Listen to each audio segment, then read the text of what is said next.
Agjenda shtetit me jashtë, po? Agjenda shtetit me jashtë, po? Agjenda është diçka krejt tjetër. Agenda, puna, veprimet, kalendari i angazhimit, po? Na kemi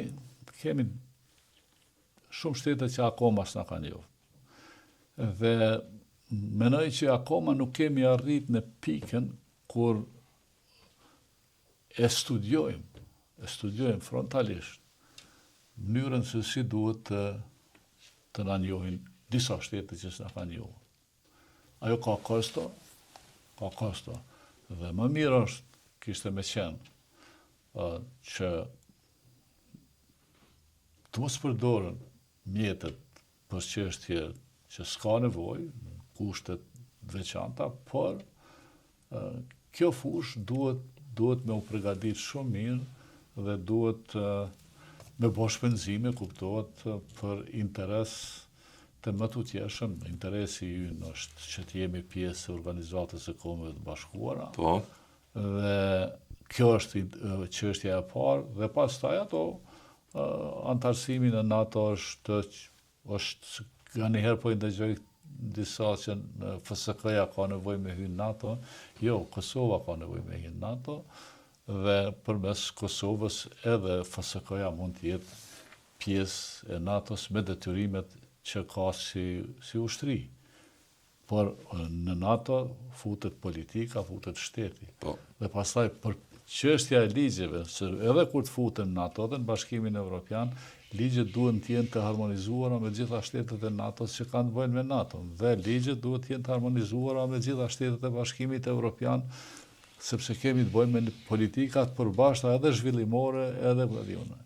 Dhe ajo që nuk e thash, nuk është problemi me hyrë në BE, sepse ne mund ta marrim atë pasaportin në BE-s dhe mund të lëvizim pa viza tani, edhe pse po lëvizim pa viza në Evropë, mund të lëvizim pa viza edhe në Amerikë dhe në krejt botën. Ose mund të shkojmë edhe të punojmë në Evropë. Jo, problemi është krejt tjetër, se Bashkimi Evropian, vetëm këtë vit i kanë nda sa 1 miliard më duk i kanë nda për vendet e Ballkanit. Nga plani rritjes, po. 250 milion rrezikon të humbas Kosova nëse do ta ketë këtë. I humb Kosova dhe i humb edhe Serbia. Kosova rrezikon të humb edhe lojrat mesdhetare. Po, Nëse vazhdon. Lojrat mesdhetare janë lojna, po unë po them që trendi i futjes Kosovës në Bashkimin Evropian, sjellja e jonë si Evropian, dhe jo veç deklarimet, po edhe veprimet të bëhen në variantin që Bashkimi Evropian dhe Shtetet e Bashkuara të Amerikës po insistojnë në Kosovë, i hap dritën jeshile për me ecë me tutje. Shko Shqipëria. Na, mund të flasim. Aktualisht Kosova ndodhet enklavizuar, thuaj.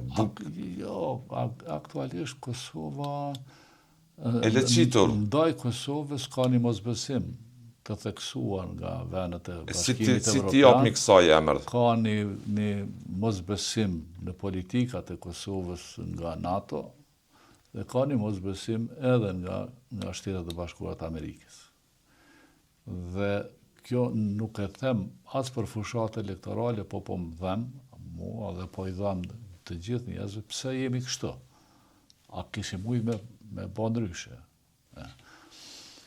Në qoftë se na i kombinojmë politikat e shekullit kaluar me këto të sotme, ka ndryshuar gjithçka në botë. Dhe ti nuk mund të fshihesh pas deklaratave, nuk mund ta fshihesh të vërtetën, sepse sot edhe një njeri i thjesht e bën informatën. Njeri thjesht regjistron me telefon, s'ka nevojë as me kamera, s'ka nevojë as me gazetar, po e raporton dikun. Dhe çka doni të thoni me këtë? Po them, nuk mund të fshihet e vërteta.